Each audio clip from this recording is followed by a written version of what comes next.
Hey, this is Hoyt. All my life on the fight about it. All right now, man. John Boy and Billy here. Hey, Feather, you big old hee-haw looking, no driving, give me a cup wearing, laughing like a honey, everything comes out of his own mouth, pervert. Oh, not much. How you doing? Not too good. What's wrong, man? Well, nothing really. I just know how y'all love to hear me say that. Thank you. Appreciate it. Yeah, I'm here for you. Yeah. Hey, you got time for a funny story? Let's see.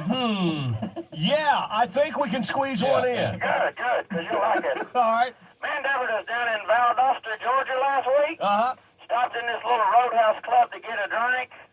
Okay, to get a bunch of drinks. Yeah. A place called Skeeter's. You ever heard of it? No. Well, it's a jumping little joint, and it being Friday night, they had live entertainment, had a big sign out front said, "Tonight only, Robert Earl King." Whoa, you mean our buddy Robert Earl King Jr.? No, this is Robert Earl King Sr. Oh. Got a real big following around the Valdosta area. Place was packed out, too, let me tell you. Well, there got to be about 9 o'clock time for the show to start, and it was like nothing was happening. The crowd started getting kindly restless, you know. I was over getting to bed at the bar, I seen this real nervous fella over at chain smoking Merit Lights. Yeah. And I walked up to him and says, "Hey, buddy, what time does the show start?"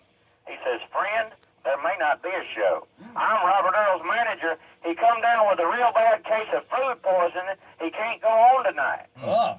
And I turned around and looked, and the crowd was getting a little bit rowdy by this time. I said, "Good buddy, you better get on up there and say something to them people. You're going to have a riot on your hands." Yeah. So he gets up there, grabs the microphone real nervous like, says, "Ladies and gentlemen, Robert Earl King Sr. is very ill and will not be able to perform tonight." Well, now, you think there'd be beer bottles of flying and fellers cussing? This Robert Earl King feller is so popular down there, they was so stunned, it just a hush kind of fell over the crowd. Ooh, kind of like a knew what to say. reverence hush, Kind of like me right now. Well, anyway, just then, this little old wormy-looking fella hollers out from the crowd and says, "Hey, I can take a little bit. Mind if I get up and scrub a couple off?" Well, this manager fella was so nervous by this time, he says, "Sure thing, good buddy, come on up here." Well, old Wormy gets up there and steps on the guitar and steps up to the microphone and says, "This one here is one I wrote myself. It's called Pulling a Greasy String Out of a Cat's Butt." Well, you know, the crowd kindly drawed back for a minute, as you can imagine. Yeah. But this fella commenced to picking, and he scrubbed off one of the most beautiful pieces of guitar you ever heard in your life. Is that right? The crowd just went wild. Man. Yeah. So Wormy takes him a little bow and clears his throat and says, "Listen, there's another original. It's called I Love You Like a Green-Haired Fly on a Fresh Steaming Pile of Dog Dookie." I'll be doggone if he don't come up with another heart-wrenching, beautiful song. The crowd is just going even more nuts. Women was a fainting in the aisles. It was so beautiful. Oh, man. Wow. And Wormy says, "Well, thank you kindly. For my next number, I'd like to do one I wrote called Your Memory Haunts Me Like a Big Old pus-filled ball in the crack of my butt." 1, 2, 3, 4. And he blistered that 6th string again. Yeah. I mean, and this time, grown men was breaking down in tears. It was beautiful.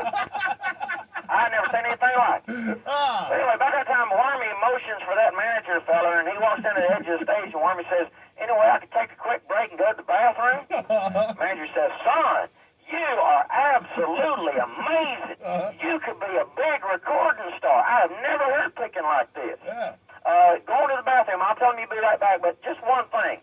When you come back, you can play all the songs you want, but do me a favor. Don't announce the name of the song before you play it. Will you do that for me?" Wormy says, "I got you, big man. I'll be right back." So 5 minutes later, Wormy comes out of the can, gets back up on stage, and it immediately becomes painfully obvious he's forgot to zip up his britches. In fact, he's kind of hanging out there in the breeze, if you know what I mean. Yeah, we're with you. So he steps up to the microphone, and just then, this real drunk fella in the back stands up and hollers, "Hey, you know your pants is unzipped and your tallywhackers hanging out?" And Wormy says, "No, it, hell, I wrote it. Go on,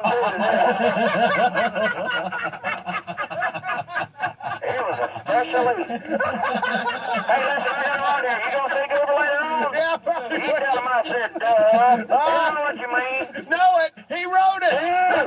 Y'all give him straight up